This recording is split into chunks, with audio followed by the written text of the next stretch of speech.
The truth is, നിങ്ങൾ മരിക്കാൻ പോവുകയാണ്.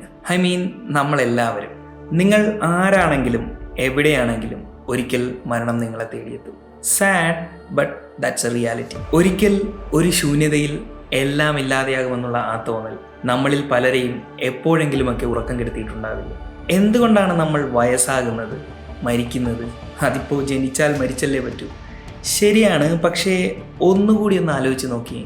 വയസ്സായി ഒരു വ്യക്തി മരിച്ചു എന്ന് നമ്മൾ പറയുമ്പോഴും there is always A reason, അല്ലേ? ഒന്നുകിൽ ആ വ്യക്തിയുടെ ഹൃദയം നിലച്ചു പോയതായിരിക്കാം, അല്ലെങ്കിൽ ക്യാൻസറോ മറ്റു രോഗങ്ങൾ മൂലമോ ആയിരിക്കാം. അപ്പോൾ ഈ രോഗങ്ങളെല്ലാം ചികിത്സിച്ച് മാറ്റാം എന്നൊരവസ്ഥ വന്നാലോ? അങ്ങനെയെങ്കിൽ ഈ വാർദ്ധക്യം തന്നെ ചികിത്സിച്ച് മാറ്റാൻ പറ്റുന്ന ഒരു രോഗമാണെങ്കിലോ? നീ എന്ത് തേങ്ങയാടായി പറയുന്നത് എന്നാണ് ഇപ്പോൾ നിങ്ങൾ ചിന്തിക്കുന്നതെങ്കിൽ ഇതുകൂടി കേട്ടോളൂ. 150 200 വർഷം വരെ ജീവിച്ചിരിക്കുവാൻ സാധ്യതയുള്ള ആദ്യ വ്യക്തി ഇതിനോടകം തന്നെ ഇവിടെ ജനിച്ചിട്ടുണ്ടാകാമെന്ന് ഞാൻ പറഞ്ഞാൽ നിങ്ങൾ വിശ്വസിക്കുന്നു? ഇത് മരണത്തെ മെരുക്കുവാനുള്ള മനുഷ്യന്റെ പോരാട്ടങ്ങളുടെ കഥയാണ്. ഇമോർട്ടാലിറ്റി എന്ന മോഹിക്കുന്ന സ്വപ്നത്തിലേക്കുള്ള യാത്ര. പക്ഷെ അത് സംഭവിച്ചു കഴിഞ്ഞാൽ നിങ്ങൾ ഏറ്റവും കൂടുതൽ ആഗ്രഹിക്കാൻ പോകുന്നതും മരണത്തിന് വേണ്ടിയായിരിക്കും. ട്രസ്റ്റ് മീ, ഈ വീഡിയോ പൂർണ്ണമായും കണ്ടു കഴിയുമ്പോൾ അതെന്തുകൊണ്ടാണെന്ന് നിങ്ങൾക്ക് മനസ്സിലാവും.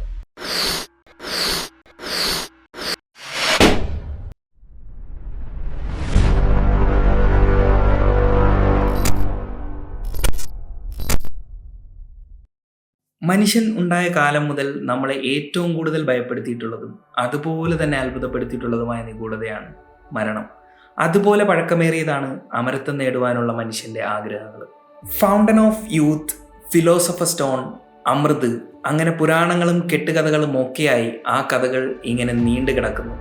ആ അന്വേഷണം നമ്മൾ ഇപ്പോഴും തുടർന്നുകൊണ്ടിരിക്കുകയാണ്. പക്ഷേ ഇപ്പോൾ അത് ശാസ്ത്രത്തിന്റെ ചുവട് പിടിച്ചാണ് എന്ന് മാത്രം. 200 വർഷങ്ങൾക്ക് മുമ്പ് ഒരു മനുഷ്യന്റെ ശരാശരി ആയുർദൈർഘ്യം എന്നത് 32 വയസ്സായിരുന്നു. 2021 ആയപ്പോഴേക്കും അത് 71 വയസ്സായി മാറി. അതായത് ഏതാണ്ട് ഇരട്ടിയിലധികം. മോഡേൺ മെഡിസിനിലുണ്ടായ വിപ്ലവകരമായ വളർച്ചയും നൂതന കണ്ടുപിടുത്തങ്ങളുമാണ് ഈ നേട്ടത്തിന് പിന്നിൽ. ഈ പ്രവണത ഇനിയും കൂടി വരാനാണ് സാധ്യത. അതായത് ഇപ്പോൾ ജനിച്ച കുട്ടികളിൽ മറ്റു പ്രശ്നങ്ങളൊന്നുമില്ലെങ്കിൽ മിക്കവരും ഏതാണ്ട് 90ഉം 100ഉം വയസ്സ് വരെയൊക്കെ ജീവിച്ചിരിക്കും എന്നർത്ഥം. ശരാശരി ആയുർദൈർഘ്യം ഇരട്ടിയായി വർദ്ധിച്ചിട്ടുണ്ടെങ്കിലും മാക്സിമം ആയുർദൈർഘ്യം മാറ്റമില്ലാതെ തുടരുകയാണ്. ഇതുവരെ ജീവിച്ചിരുന്നതിൽ ഏറ്റവും പ്രായമേറിയ വ്യക്തി ജോൺ കാമൻ എന്ന ഫ്രഞ്ച് വനിതയാണ്. 1997 ഇവർ മരണമടയുമ്പോൾ 122 വയസ്സായിരുന്നു പ്രായം. അതിനുശേഷം ഈ റെക്കോർഡ് പിന്നീട് ആർക്കും പൊട്ടിക്കുവാൻ സാധിച്ചിട്ടില്ല. അങ്ങനെയാണെങ്കിൽ നമ്മുടെ ആയുസിനൊരു അപ്പർ ലിമിറ്റ് ഉണ്ട് എന്നാണോ? അങ്ങനെ കരുതുന്ന ഒരു കൂട്ടം റിസർച്ചേഴ്സും ഉണ്ട്. എന്നാൽ അത്തരമൊരു ബയോളജിക്കൽ ഏജ് ലിമിറ്റ് ഒന്നും ഇല്ല എന്ന് കരുതുന്ന മറ്റൊരു വിഭാഗവും ഉണ്ട്. അതിന് അവരുടേതായ വാദങ്ങളും അവർ നിരത്തുന്നുണ്ട്. ഇപ്പോൾ 100 വയസ്സിന് മുകളിൽ പ്രായമുള്ള ഒരു വ്യക്തിക്ക് ഒരു യങ്സ്റ്ററിന് കിട്ടുന്നത് പോലെയുള്ള ക്രിട്ടിക്കൽ ഹെൽത്ത് കെയർ ഒന്നും ഒരു എമർജൻസി സിറ്റുവേഷനിൽ യൂഷ്വലി കിട്ടാറില്ല.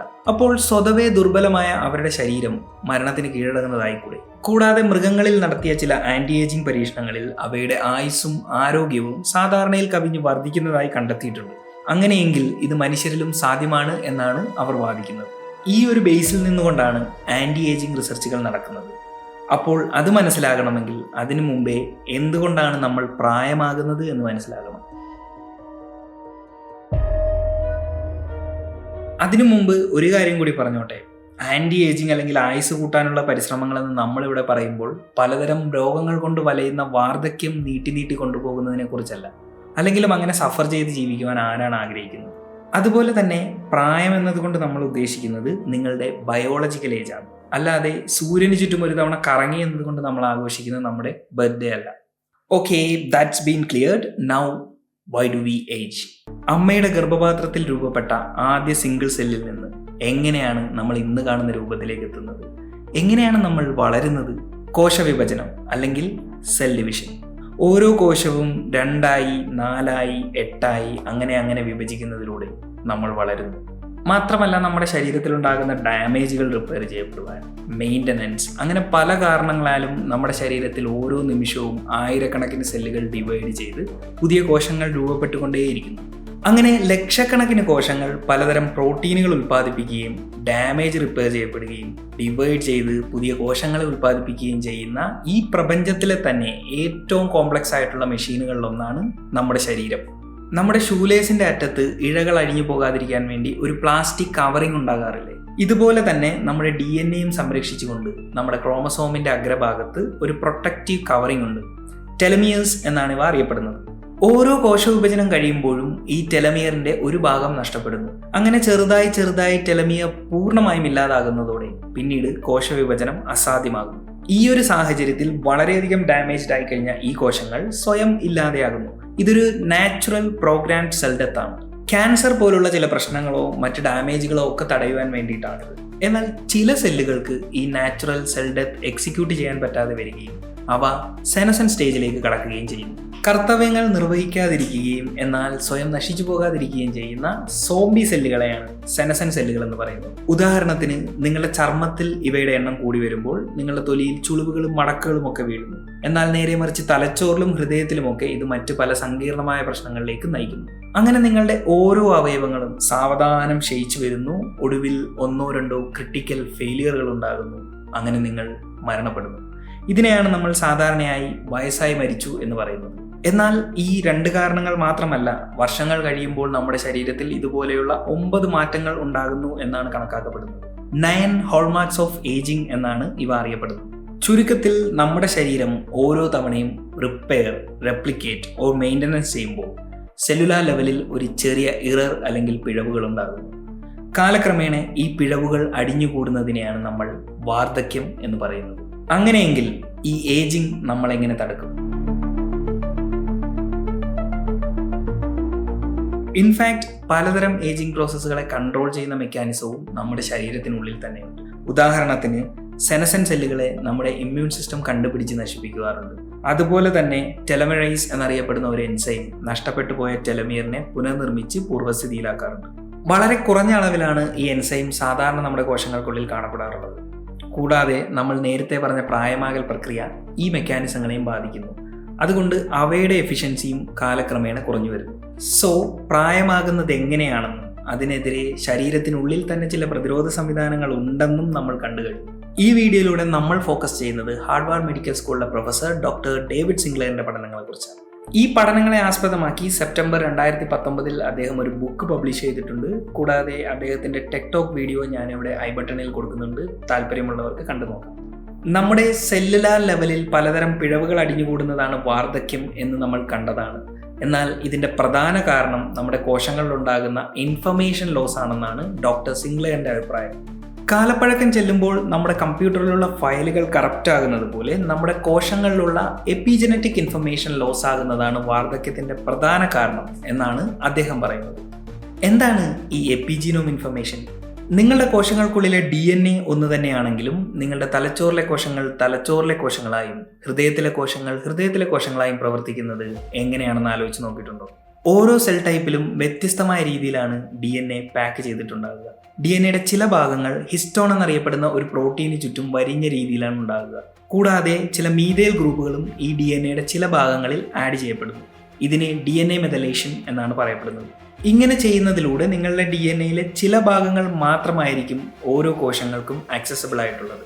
ചുരുക്കത്തിൽ റിക്വയർമെന്റ് അനുസരിച്ച് DNAയിലെ ചില ജീനുകൾ ഓണാക്കുകയും മറ്റുള്ളവയെ ഓഫാക്കുകയും ചെയ്യുന്നതാണ് നിങ്ങളുടെ എപ്പിജീനോം. കോശവിഭജനം, DNA ഡാമേജ് പോലുള്ള സെല്ലുലാർ ആക്ടിവിറ്റികളുടെ ഭാഗമായി ഓരോ തവണ DNA അൺപാക്കിംഗ് ആൻഡ് റീപാക്കിംഗ് ചെയ്യപ്പെടുന്നു.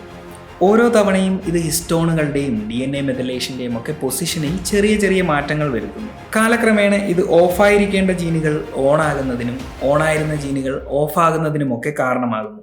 നിങ്ങളുടെ ബ്രെയിൻ സെല്ലുകൾ തലച്ചോറിന്റെ പ്രവർത്തനവുമായി ബന്ധപ്പെട്ട ജീനുകളാണ് നിങ്ങളുടെ DNAയിൽ നിന്ന് വായിച്ചെടുക്കേണ്ടത്. എന്നാൽ അതിനു പകരം കിഡ്നിയുമായി ബന്ധപ്പെട്ട ജീനുകളാണ് ഓണായിരിക്കുന്നതെങ്കിലോ? ഇത്തരം എപ്പിജനറ്റിക് ഇൻഫർമേഷൻ ലോസ് ആണ് വാർദ്ധക്യത്തിലേക്കും രോഗങ്ങളിലേക്കും ഒക്കെ നയിക്കുന്നതിന്റെ പ്രധാന കാരണം. ഇത്തരത്തിൽ DNA മെഥലേഷൻ ട്രാക്ക് ചെയ്യുന്നതിലൂടെ നിങ്ങളുടെ ബയോളജിക്കൽ ഏജ് കണക്കാക്കുവാനും ഒരുപക്ഷെ നിങ്ങൾ എപ്പോൾ മരിക്കുമെന്ന് വരെ പ്രെഡിക്റ്റ് ചെയ്യുവാനും സാധിക്കും.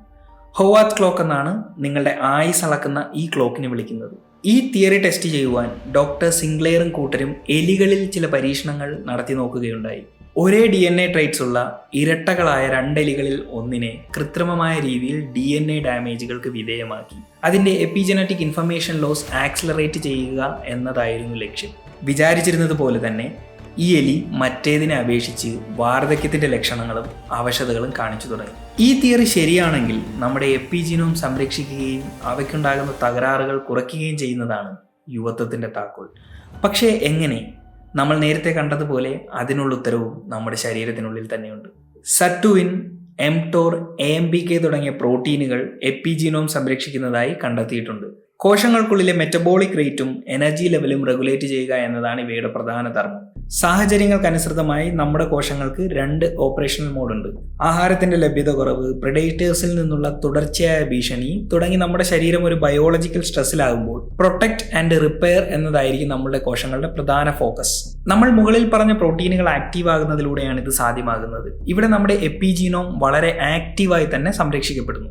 എന്നാൽ നേരെ മറിച്ച് സാഹചര്യം അനുകൂലമാകുമ്പോൾ ഇവയുടെ ആക്ടിവിറ്റി കുറയുകയും ഗ്രോ ആൻഡ് റീപ്രൊഡ്യൂസ് എന്നതിലേക്ക് ശരീരത്തിന്റെ ഫോക്കസ് മാറുകയും ചെയ്യും.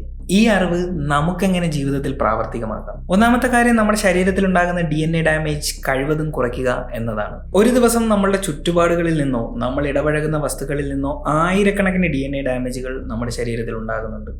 നിർഭാഗ്യവശാൽ ഇവയെല്ലാം ഒഴിവാക്കുക എന്നത് ഏതാണ്ട് അസാധ്യമാണ്. എന്നാൽ നമുക്ക് ഒഴിവാക്കാൻ പറ്റിയ ചില കാര്യങ്ങളുണ്ട്. പുകവലി, പലതരം കെമിക്കലുകൾ, കീടനാശിനികൾ, അന്തരീക്ഷ മലിനീകരണമുള്ള സാഹചര്യങ്ങൾ കഴിവതും ഒഴിവാക്കുവാൻ ശ്രമിക്കുക. ഇല്ലെങ്കിൽ പ്രൊട്ടക്റ്റീവ് മാസ്കുകൾ ധരിക്കുക.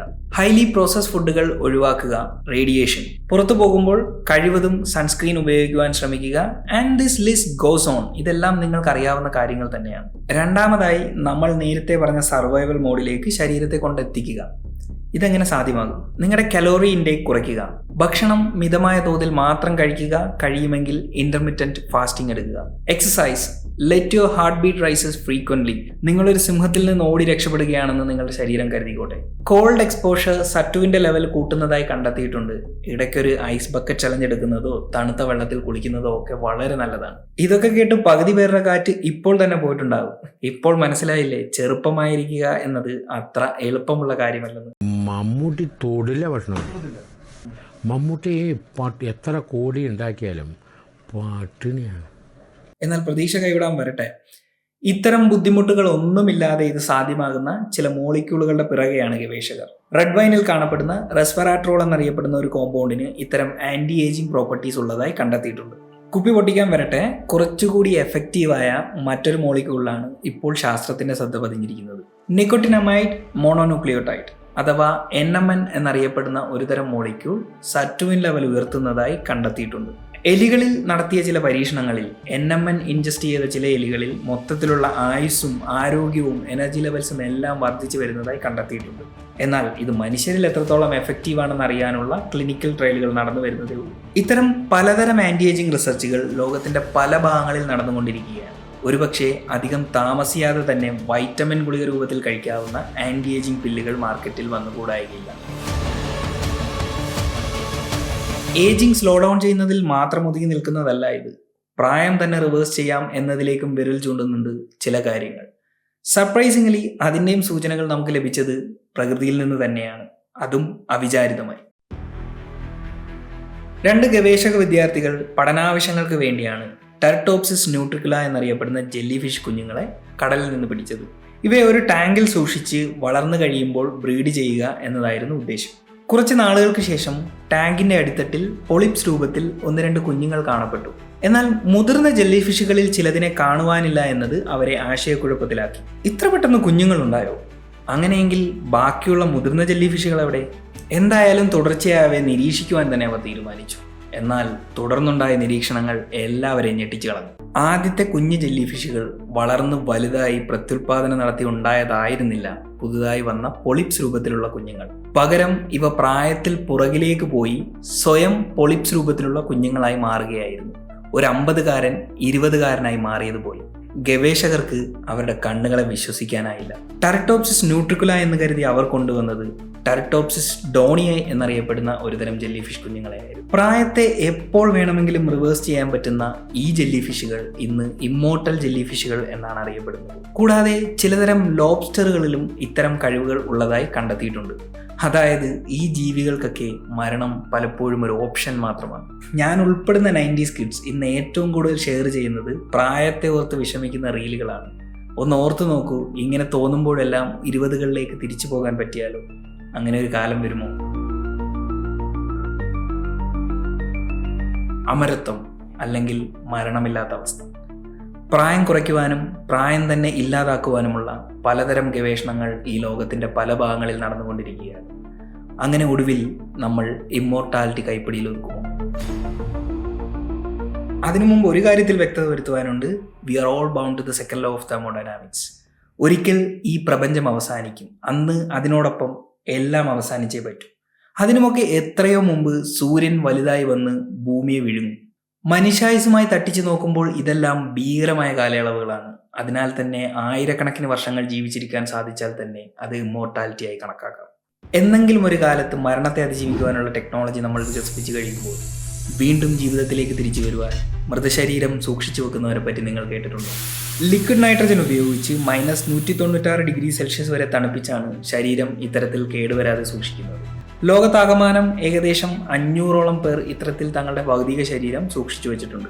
ഏകദേശം 2 കോടിയോളം രൂപയുണ്ടെങ്കിൽ നിങ്ങൾക്കും ഇത്തരത്തിൽ നിങ്ങളുടെ ശരീരം സൂക്ഷിച്ചു വെക്കാവുന്നതാണ്. ഇനി അത്രയും പണമില്ലെങ്കിൽ അതിലും കുറഞ്ഞ ചെലവിൽ നിങ്ങളുടെ തല മാത്രമായി പ്രിസർവ് ചെയ്യാനുള്ള ഓപ്ഷനും ഈ കമ്പനികൾ തരുന്നുണ്ട്.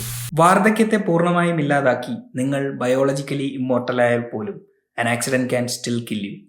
അപ്പോൾ ട്രൂ ഇമ്മോർട്ടാലിറ്റി എന്നത് ഈ നശ്വരമായ ശരീരത്തിൻ്റെ ചട്ടക്കൂടിൽ നിന്നും രക്ഷപ്പെടുന്നതാണെങ്കിലും അവിടെയാണ് മൈൻഡ് അപ്ലോഡിംഗ് പ്രസക്തമാകുന്നത്.